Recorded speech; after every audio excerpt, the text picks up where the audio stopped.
Hello and welcome to Atop the Fourth Wall, where bad comics burn. Say! It's Miller time!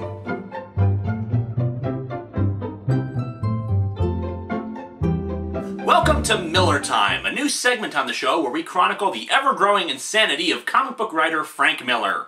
Who's Frank Miller? Well, here's something we can thank him for. This is Sparta! And this! I don't know about you, but I'm having a ball.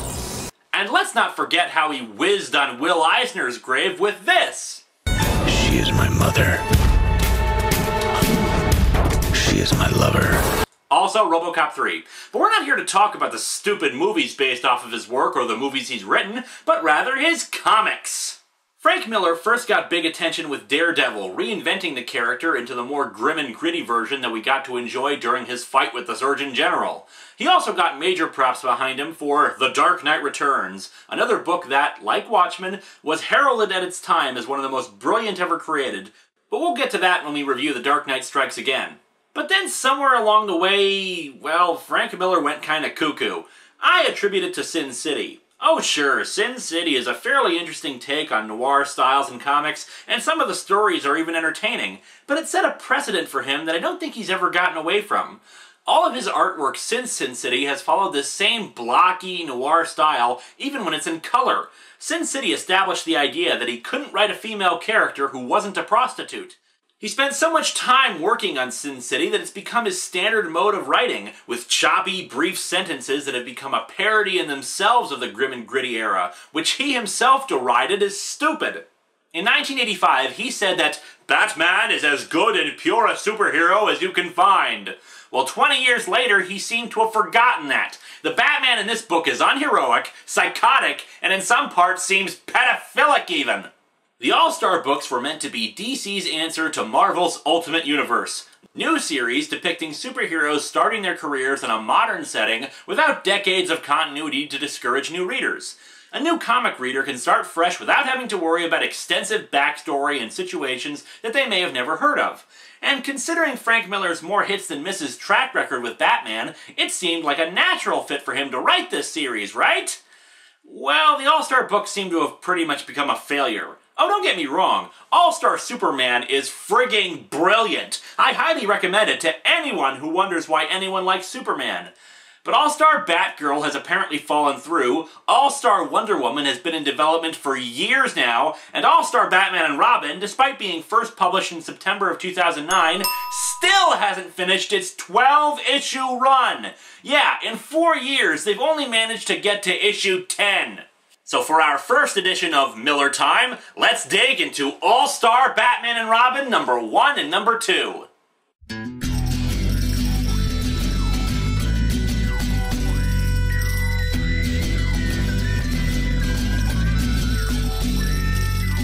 Welcome to Atop the Fourth Wall, where bad comics burn.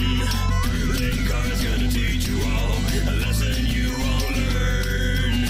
Brodsky, you're not the smartest. Life out, you're not an artist. Anyone who's had a bad comic published, it could be your turn. Linkara, he is a man punch, wears a party hat. Linkara, he has a magic gun. Where'd he purchase that? Linkara, coins, robots, Amazon for trucks. Linkara, this comic sucks. Linkara.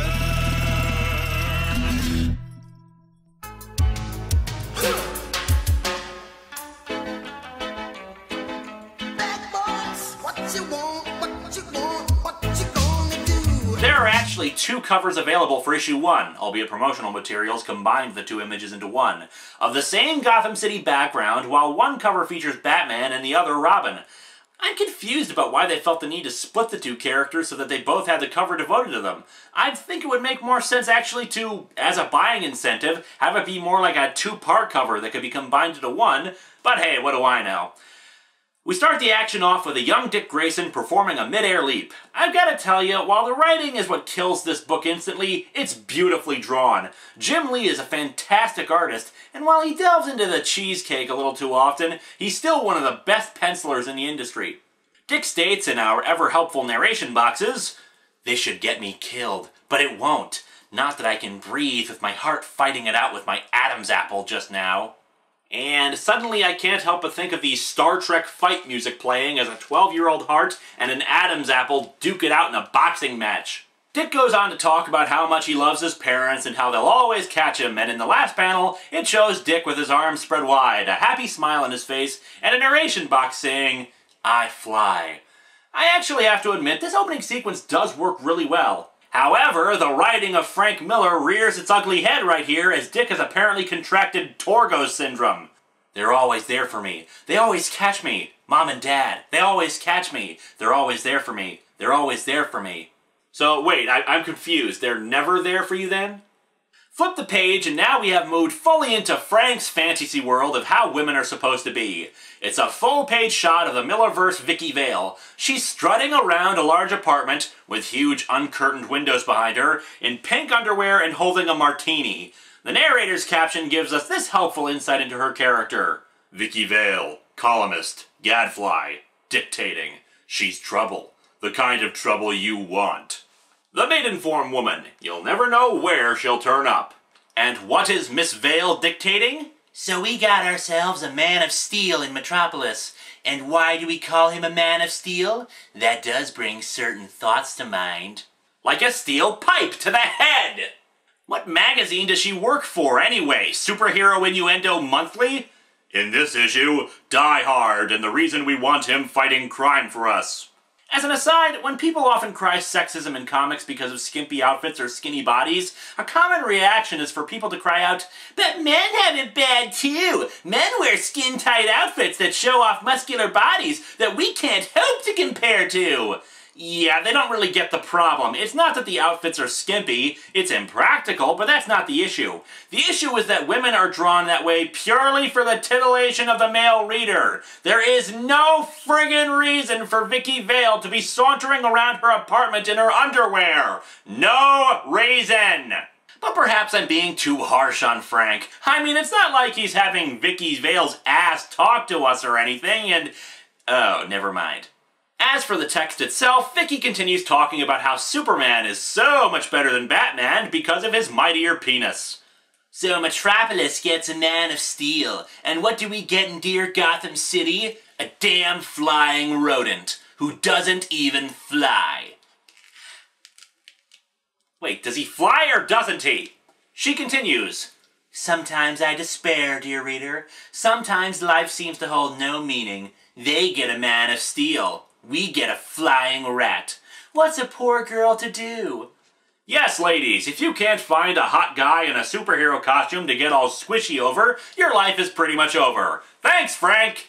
So after Vicki pulls a Jim Carrey by speaking through her rear about how much Bruce Wayne is hot, oh, irony, ha ha ha ha, she's interrupted by her buzzer. It's Alfred, who says that Bruce Wayne is requesting her presence. And like Pavlov's dogs, Vicki scurries at the sound of a bell at the prospect of being with her man. In a two-page spread, we see Vicki trying on a variety of perfectly reasonable outfits, albeit now she's also changed her lingerie to black for some reason. Throughout it, she says no less than 4 times, "I'm having a date with Bruce Wayne." She settles on a cleavage-exposing white outfit that even Emma Frost would blush at. Alfred informs her that they'll be attending the circus, and Vicki could care less since, as shown above, she only cares about the fact that I'm having a date with Bruce Wayne. How cool is that? But what our Vicki here doesn't know is that Bruce Wayne is actually a penniless movie theater clerk. Let's watch the wackiness! Cut back to the circus, and Dick is performing a complex maneuver. And what are his thoughts on the matter? They're always there for me. They always catch me. I fly. We're 9 pages in, and besides for Vicki's penis monologue, I think we've had a grand total of 4 sentences in this story, which are repeated ad nauseum. Dick fails to grab the next swing bar and starts to fall, prompting audience members to start saying, "My God!" Yes, every single one of the speech balloons that are reactions to this just start off with, "My God!" And I start to wonder if this is supposed to be some kind of sermon. I will say happily that one of the balloons says, "My God, this is horrible!" and making me think that the editor slipped that in to give their own commentary on the issue. Vicky is, of course, naturally worried about the child who is plummeting to his death, but Bruce reassures her that the kid knows what he's doing. Dick suddenly grabs a grappling hook and rope from his armpit, I guess, tosses it up to the swing bar, and manages to stop his free fall. Other than to show off that the kid already has talents that will come in handy when he becomes Robin, why isn't there a safety net for the trapeze? In other comics, I know it was said that they had removed it since this was supposed to be a complex, death-defying stunt to impress the audience, but no dialogue here indicates that's the case here. And while it's certainly cool that Dick can accomplish such a move, wouldn't a net be safer than storing a grappling hook in your armpit flesh? I mean, that's gotta be uncomfortable. Back to Vicky and Bruce, where Vicky comments that Dick's amazing, and in a very creepy moment, Bruce replies, "Yeah, I've had my eye on him for a while. He's something, all right." Vicky, for once acting like the woman she's supposed to be based on, questions him on that comment. However, she quickly succumbs back to the Vicky Vale of Earth Miller when Bruce smiles at her and replies, "I've got an eye for talent." Bruce Wayne, agent of NAMBLA. Vicky realizes something's up, but she's too gaga for Brucey to make the connection. I'm having a date with Bruce Wayne. I'm sorry, I can't follow this plot line. Is she on a date or something? The Flying Graysons take a bow, but then suddenly bullets strike Dick's parents and kill them. What I don't understand is why they felt the necessity to change this little detail of Dick's origin story. Originally, mob boss Tony Zuko was trying to extort money out of the circus, and they refused to budge, so he put acid on the trapeze ropes, killing both of them. This would only leave circumstantial evidence pointing him to the crime.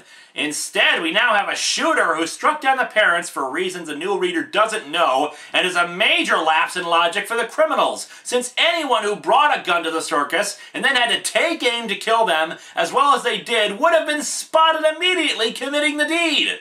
Bruce slips off from a shocked Vicky Vale as he too falls prey to whatever mental disease has taken hold of the others, and repeats in his narration captions, "There's no way out." There is no way out of here. It will be dark soon. There is no way out of here. It'll be dark soon. No way. Apparently making us believe that Bruce can find a hidden spot to change amidst the chaos of a heavily packed circus tent, Frank has Batman suddenly appear and instantly find the shooter as he flees the scene. He tosses a batarang into the guy, and apparently he even puts snake poison on the edge of it. Batman identifies him as a minor thug. "Got myself a 6.5-foot long minnow. There's a lot of food chain to work my way up. But first, the kid. Dick Grayson, age 12. No, you asshole! Don't interrogate him! Interrogate the shooter! There's something rotten in Gotham City. It wears a badge. Oh my God! Joe Friday has snapped! Vicky's trying to get the cops to get Dick Grayson, age 12, to a hospital, but the cops are strangely adamant about it. They say he's in good hands, but Vicky states, "Yeah, I've seen what you cops do with your hands. What girl in Gotham hasn't? And who knows what you do to little boys?" Vicky, he's a dirty cop. You really can't shame him. Furthermore, if Vicky's accusation is true, why in the hell is she writing a stupid gossip column about who's got the world's finest crotch when she could be printing the truth about Gotham's cops? The cop hits Vicky across the face and she spits blood out of her mouth. Gotham's finest. It wouldn't be ladylike to say finest at what? Considering her actions in the last few pages, I'm trying to figure out what exactly her definition of ladylike is. Actually acting like a competent individual for a moment, she commandeers Bruce's car and Alfred comes along for the ride. She pursues the cop car, assuming that the cops are planning on beating up Dick and that she can get photographic proof of the cops assaulting a defenseless minor, thus having a felony crime that would get Washington's attention. Dick argues with the cops about how his parents were murdered, but the cops tell him he's remembering it wrong. He even tells them that, "I saw the man who did it, and I can identify him." And again, I have to shake my head in disbelief since the cops wouldn't have had to rough up Dick if they had just cut the ropes instead of shooting them in the middle of a crowded circus tent. Furthermore, how the hell could Dick see who it was that did it? When his parents were shot, he was taking a bow with his eyes closed and only looked up when he heard the bullets being fired and hitting his parents in the backs of their heads. There were hundreds, if not thousands, in that tent. How in the heck could he have seen who did it after just glancing up? Vicki Vale thinks to herself, I don't get it. Why kill two aerialists, then use the cops to do Lord knows what to their boy? It doesn't make any sense. It doesn't make any sense. Vicki, I know it doesn't. Vicki, I know it doesn't. A swarm of bats suddenly flies down into the gulch where the cops have brought Dick. Vicki expounds about her own feelings on bats. I hate the country. I hate bats. We can't stop here. This is bat country. Bats suck. I don't even like bats and stuff. Bats are stupid. Batman tells us, I knew these cops would take the boy to the gulch, so I set up my sonics. Bats like my sonics. Personally, I thought Knuckles was kind of cool, but I haven't played in a while, so... What? Oh, well, I much prefer talking about old Sega games than I do about this. The bats attack the cops, who subsequently decide to flee. Batman stops the Sonics and... Oh my lord, he drives the Batmobile through the cop car and splits it in half. I am just... wow. The physics of it are baffling. The ethical implications are mind-numbing. The sheer mischaracterization of this has got me pining for the safe, reliable days of Youngblood. I will admit, upon looking at the special edition of this issue and the original script that Frank Miller had written, he only writes that the Batmobile should smash through the cop car and utterly demolish it. I'm just trying to wrap my head around how Jim Lee went from utterly demolish to slice the car in two. Speaking of which, here's what he had to say about Vicki Vale in her underpants. Broad panties and not 1 inch of clothing more. Walks, no, hell, she struts. Detail her bra, it'll drive them crazy, Jim. Give us an even better angle on the babe. She knows what she's got. Make them drool. Okay, Jim, I'm shameless. Let's go with an ass shot. Panties detailed. Balloons from above. We can't take our eyes off her, especially since she's got one fine ass. Class act, our Mr. Miller.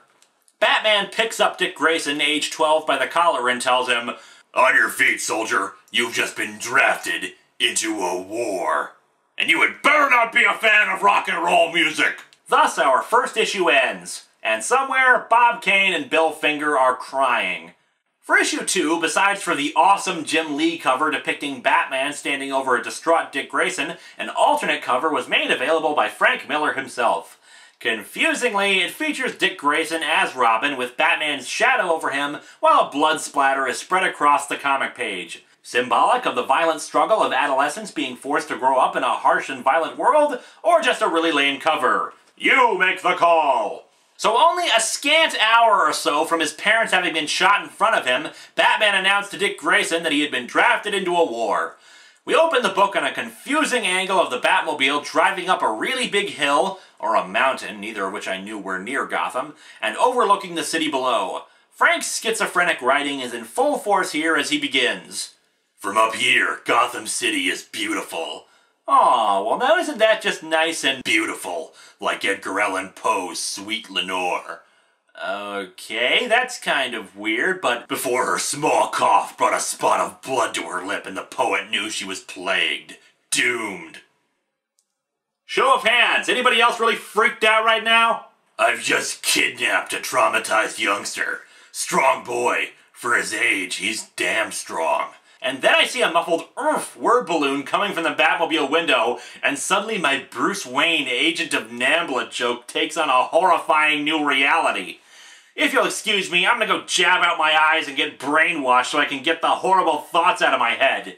As good and pure a superhero as you can find, eh, Frank? On the next page, he continues his stream of consciousness writing as we see a rather confusing image of Batman's glove over half of Dick's face, while air jets within his glove expel some sort of gas from them. I suppose this is meant to calm him down, but then why is he covering his mouth and nose? Dick Grayson, aerialist, 12 years old, brave boy, damn strong. Not that he's got a prayer of escaping my grip, but he's strong. Is he strong? Listen, bud, he's got radioactive blood. Meanwhile, Alfred's trying to fix up Vicki Vale. Here now, dear, here now. Be still, don't fuss. Alfred Pennyworth, just getting started. Oh God, what's he doing to her? Curse you, Frank Miller! Is nothing sacred to you? Well, actually, it seems in the aftermath of Batman's murderous rampage through the cop car, Vicky crashed Bruce's car and banged herself up rather severely. Vicky's still in bad shape, but she tells Alfred that she remembers every goddamn thing, every goddamn moment. Boy, this comic has quite the potty mouth on it, doesn't it? I remember the kid, Dick Grayson, age 12. If you were confused about why I started to always refer to him as Dick Grayson, age 12, your answer's right here. Henceforth, anytime a character refers to Dick, they always have to mention his age for some reason. Vicky exposits, for those who were smart enough not to buy the first issue, I saw it all. Dick Grayson, age 12. He was brilliant. Brilliant. Somebody murdered his parents, right before his eyes. Brutally. Brutally. It was brutal. So, was it brutal? The narration caption explains to us who this is. Vicky Vale, columnist, bearing witness. Louis Lovehog, comic book reviewer, bearing the pain of this comic. Vicky continues to explain how Dick was taken by the cops like they had something to hide, and once again reminding me how if the cops had been responsible for the murder, they had less common sense than the Watergate burglars. And then Batman showed up and kidnapped him. Oh, and it was brutal, apparently. As Vicky wonders why Batman would kidnap Dick Grayson, she thankfully falls unconscious so she can shut up. Back to Batman, where he explains about his world. My world. Welcome to my world, Dick Grayson. Bats and rats and warts. Warts? What? And all. You poor boy. You poor little bastard. Welcome to hell. Hell. Or the next best thing. Jeez, can you imagine anyone narrating their own life like this? I entered the dentist's office. It was cold. Cold. Cold. Cold like the night my parents got their heads blown in. It's full of cavities and gingivitis and sharp, pointy things. Ow! Ow! Get a job, you hippie! Anyway, Batman explains that the gas was supposed to knock Dick unconscious. Well, maybe you shouldn't have put your hand over his mouth and nose then, moron! And instructs him to sleep. The world I'm gonna wake you up to will be no better than the world you already know. Well, he could have still had a fun, prosperous life if the circus had adopted him, but you kinda screwed over that after you kidnapped him, you jerk. Actually, I think he was planning on doing this even if his parents hadn't been killed. He did say that he had an eye on him. Dick realizes that Batman's not speaking with his own voice, but a fake one. It's like he's doing some lame-ass Clint Eastwood impersonation. Okay, I don't actually have a problem with Christian Bale's Batman voice, but here you go. Where were the other drugs going? Do I look like a cop? Where are they? Where are they? So sleep tight, punk. Punk is nothing but death and crime and the rage of a beast. Sleep tight, my ward. Huh? What's that? What the hell's a ward? Shut up, I'll do the talking here. Ooh, bat-owned! The worst part of all of this is that he keeps talking about putting Dick through hell, and he's smiling about it. Forgive my squirrely ignorance, but didn't Batman swear that he'd make sure that no one had to go through the same kind of crap he had to go through when his parents died? On the next page, the moment of truth. The moment everyone remembers this comic for. Dick Grayson asks, "Who the hell are you anyway, giving out orders like this?" To wit, Batman, the man who can breathe in space, the man who could take out Galactus if he had a week to plan, and the man who will never quit as long as he can still draw a breath, responds, "What are you, dense? Are you retarded or something? Who the hell do you think I am? I'm the goddamn Batman!" Ladies and gentlemen, we have an internet meme! Dick Grayson, age 12, is unimpressed with the goddamn Batman, and he slowly comes to realize that his parents were killed a few short hours ago. My parents were murdered! Somebody blew their brains out! And as if Frank Miller realized that he was giving Dick Grayson, age 12, too many lines, and not enough goddamn Batman, Dick also thinks, no, don't go there. Not now. Yeah, Frank, save the angsting for a comic that doesn't suck. Batman grumbles that the kid isn't getting scared no matter what he does. Bats, you just kidnapped him, shoved him in a car, and yelled at him about how you were going to make him your ward, and you were grinning about it. I think the kid is crapping his pants right now, but just doesn't want you to know about it. All of a sudden, police cars and motorcycle cops appear and start chasing down the Batmobile. Dick tries to get Batman to pull over, but he realizes that they aren't interested in arresting them anymore. I guess somebody on the force put out a kill order on me. Cool. It's about damn time. How many things are wrong with those sentences? First of all, Batman doesn't say cool. Ever. He doesn't have to. He's so cool, he doesn't need to acknowledge coolness anywhere else. Besides the point that he's too friggin' serious for it. Next, he's never gonna be happy that the police are chasing him down. He wants to have a good relationship with the Gotham PD so they don't get in his way when he's trying to take down criminals. And finally, Frank Miller has stated that this book takes place in the same universe as his Year One and Dark Knight Returns stories. Except during Year One, he didn't have Robin with him, and by the end of it, he was actively working with Gordon. As such, how in the hell did his relationship with the police get so sour after that? Oh, I'm sorry, I must be dense or retarded. I forgot that this comic makes no sense. Never mind, let's continue. Batman goes completely nuts then, swerving around and driving towards all the cops while he laughs in maniacal glee. Dick Grayson, age 12, is panicking, of course, as the pure good hero Batman just smashes into cop cars. To make this scene even more unbelievable, the Batmobile suddenly converts into a plane. No, I'm not kidding here. Seriously, I'm only 2 issues in, and almost every scene has a Whiskey Tango Foxtrot moment. Dick Grayson echoes my own sentiments as he cracks. And the Batman that Frank Miller wrote, the guy who caught Carrie Kelly in the air and told her she was a good soldier, the guy who once tried to rescue a cat from some shooting police officers, promptly slaps Dick Grayson.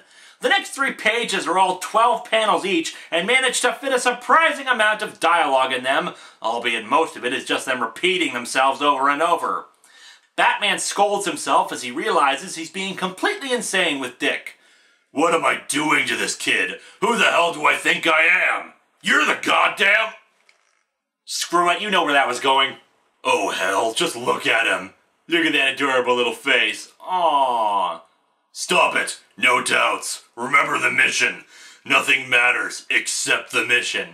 He doesn't matter. You don't matter. Nothing matters except the mission. Honestly, is he speaking in haikus now or something? Of course he matters! This is ridiculous! In fact, this guy is so much not like Batman, I'm not going to refer to him as Batman anymore. In the original text review, I called him Beano, or Batman in name only. Well, that's not nearly adequate enough for this psycho. I hereby dub him Crazy Steve. Dick Grayson, age 12, wonders about the policeman. Those were cops down there. Back there. They were cops. What you gonna do, Crazy Steve? What you gonna do when they come for you? Crazy Steve tells him he's got a lot to learn about fighting crime, and Dick totally owns him again by pointing out that cops fight crime, and Crazy Steve totally killed some cops. As if Frank suddenly realized that nothing so far has made us want to empathize with the hobo wearing Batman's costume, Dick speculates in his thoughts that Batman is so lonely in his world and that when he doesn't talk, it's so quiet in the Batmobile. More Sin City-inspired lines ensue. He sucks air and for a second it looks like he's got a razor blade stuck between his teeth. Ew? Then he talks and it sounds like every word he says is a jagged chunk of glass that scrapes his throat on its way out. And if you ever wanted a reason to not start smoking, kids... Anyway, Crazy Steve talks about cops in Gotham. Never talk to cops. Not in Gotham. Never let a cop get near you. Not in Gotham. Dick Grayson, age 12, acknowledges what he's saying, and Crazy Steve says that there's only one cop worth a damn in Gotham City, and he's nowhere near this case. What's this? A reference to Jim Gordon in this fiasco? And here I was hoping he didn't exist anymore in Frank's confused little mind, because there's no way in hell Gordon would ever agree with anything Crazy Steve has been doing here. He talks about how he knows Dick has seen cops in other cities across the world and that most of them are decent, but Gotham City isn't like those places, and that's why most cities don't need him. Crazy Steve, there's no place in the world that needs you. They need Batman, not the lunatic who's using his name. Bruce says that Gotham might need Dick too. Be brave, Dick Grayson. Be brave. I don't know, putting up with you these last 2 issues shows that he's pretty brave. Dick thinks to himself about how Crazy Steve wants him to join his nutso crusade, and that fighting crime is a good way to get myself killed, and I wouldn't have any catchers this time. You know, come to think of it, at no point during the first issue did either of his parents catch him. In fact, when Dick did fall, he pulled a grappling hook out of his armpit and caught himself. So why in the heck is he so broken up about the catching thing? Anyway, Dick speculates in his head and asks his parents what to do, and we get a shot of his eye getting angry as he asks why they died and who killed them. Well, Crazy Steve might know, considering he caught the killer and pumped him full of snake poison, but somehow I doubt he'll mention that to Dick. Dick gets a determined look on his face, and our comic ends with him proclaiming, "Yes, sir, I'll be brave." Thus, issue 2 concludes with an angled-off Robin R symbol and the words, "To be continued," across the bottom. I'm not sure how I should feel about this last page. On one hand, this page could have been utilized earlier for honest character development for Vicky Vale, or even poking in on the criminals behind this nonsense. On the other hand, Frank would have probably screwed that up too, so it's probably good that we didn't get more of this insanity. These comics suck! There's no denying that they're beautifully drawn, but once again, great art can't make up for the horrifically awful writings of Frank Miller, and this is only the fairly recent stuff. Stay tuned in the months to come when we look at even more of his ramblings.